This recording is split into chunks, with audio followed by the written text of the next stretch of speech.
Mga bro, trending na trending ngayon ang Philippine Navy sa ASEAN Defense Pages. Kung dati tahimik lang ang pangalan natin sa rehiyon, ngayon ay bigla tayong napapansin ng ating mga kapitbahay. Una na dito ang Malaysia, kung saan maraming netizens at defense enthusiasts ang medyo na-shock nang makita nila ang BRP Antonio Luna, FF-151. Sabi nila, mas advanced ang hitsura at capability nito kumpara sa kanilang Lecchio-class frigates na medyo luma na ang design. Hindi lang Malaysia ang nakapansin, pati Indonesia ay ngayon nagbabantay sa galaw natin. Isang Indonesian defense page ang nagpost tungkol sa kakayahan ng ating O-159 Wildcat naval helicopters matapos nilang makita ang live firing ng Spike NLOS missile.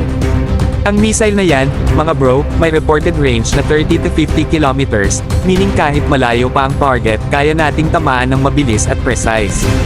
Kung iisipin, napakalaking game changer nito para sa maritime strike capability ng PN. Ngayon, kung ikukumpara sa kanila, ang Indonesian Navy ay gumagamit ng Airbus AS565 MBE Panther bilang kanilang main anti-submarine warfare (ASW) helicopter.